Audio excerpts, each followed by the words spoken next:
고등학교 화원 어디 한번 해볼까요?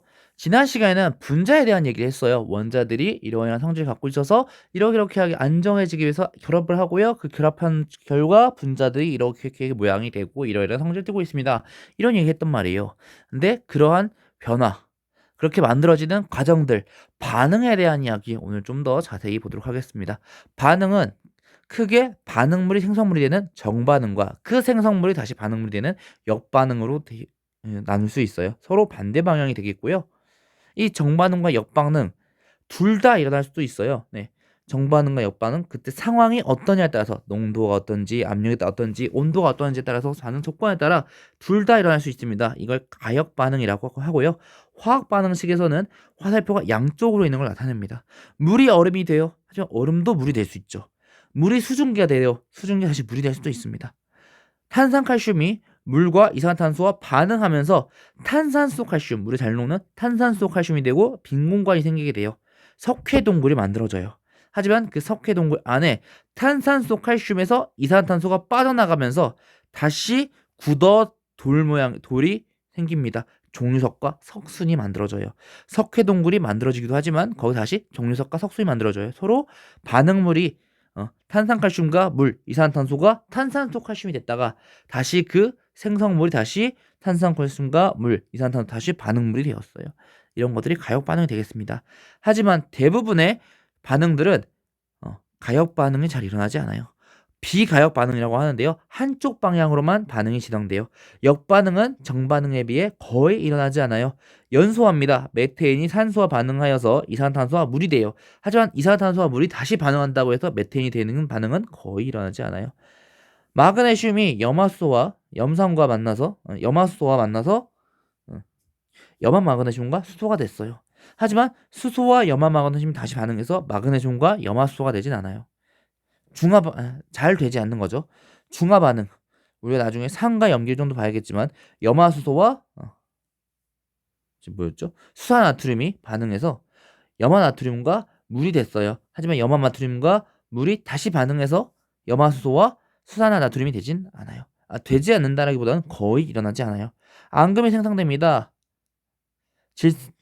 질산은과 염화나트륨이 반응해서 염화은과 질산나트륨이 됐어요. 하지만 염화은과 질산나트륨이 반응해서 질산은과 그쵸?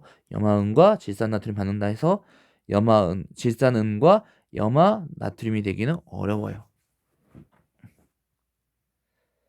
자, 가역 반응에서 반응물과 생성물의 농도가 변하지 않아서 반응이 정지된 것처럼 보이지만 실제로는 정반응과 역반응이 같은 속도로 일어나고 있는 상황도 있어요. 이런 상태를 우리가 동적 평형이라고 합니다.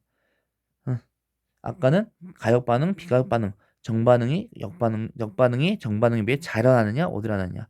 근데 이번엔 또 정반응과 역반응이 같은 속도로 일어나서 의가 움직이지 않거나 반응이 일어나지 않는 것처럼 보이는 것도 있어요. 동적 평형. 자, 상평형입니다. 한 가지 물질이 두 가지 이상의 상태로 공존할 때 서로 상태가 변하는 속도가 같아서 겉보기에 상태 변화가 일어나지 않는 것처럼 보이는 상태예요. 밀폐된 용기 속의 액체는 표면에서 증발한 속도가 증기와 액체로 응축하는 속도랑 같아요. 액체가 표면으로 증발되지만 그 정반응의 역반응, 증기가 액체로 응축되는 이 역반응 서로 속도가 같아요. 액체와 증기가 동적 평형을 이루는 거죠.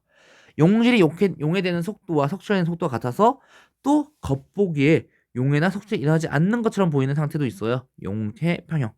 처음에는 우리가 물에 소금을 녹인다고 하면 처음에 용해 속도가 더 석출 속도보다 빨라서 용해가 일어납니다만 시간이 지나면서 석출 속도도 빨라져요. 그래서 나중에 용해되는 양이나 석출되는 속도나 똑같아서 평형을 또 이루게 되죠.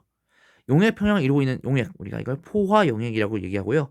포화 용액보다 용질이 적게 녹아 있어서 용의 속도가 더 빠른, 석출 속도보다 용의 속도가 더 빨라서 용해가 더 일어나는 것처럼 보이는 이런 상태를 불풍화 용액이라고 합니다. 자, 오늘은 반응에 대해서 여기까지 알아볼 건데요. 반응에 대해서 얘기하면서 그 방향, 반응물이 생성물이 되느냐, 혹은 다시 그 생성물이 반응물이 되느냐, 이러한 얘기들을 해봤어요. 다음 시간에는 이걸 가지고 어떤 얘기를 하느냐, 이온이 나올 거고요. 이제 어떤 얘기 할 거냐? 산과 염기, 산화와 환호를 넘어가기 전에 한 번 더 이 동적 평형에 대한 얘기를 더 해보려고 합니다. 자, 오늘 내용은 진짜 간단하게 넘어갑니다. 특히나 오늘 새롭게 얘기한 내용들이 많기 때문에 여러분들이 처음에는 좀 용어 정리 잘 해주시고요. 꼼꼼히 봐주시고 다음 시간에는 이 내용들을 알아야지만 더 내용이 이해가 잘 되는 내용들이에요. 다음 시간에 산과 염기로 넘어가기 전에 얘기하는 내용들, 물이 이온화가 된다고 합니다. 근데 그 이온화 되는 것도 또 이 정반응과 역반응, 이 속도와 관련되어 있어요. 다음 시간에 그 얘기를 자세하게 해보도록 하겠습니다. 오늘 내용은 여기까지고요. 오늘 너무나도 고생하셨습니다. 다음 시간에 뵙겠습니다. 그러면 고등학교 화학 1 다음엔 어디부터 해볼까요?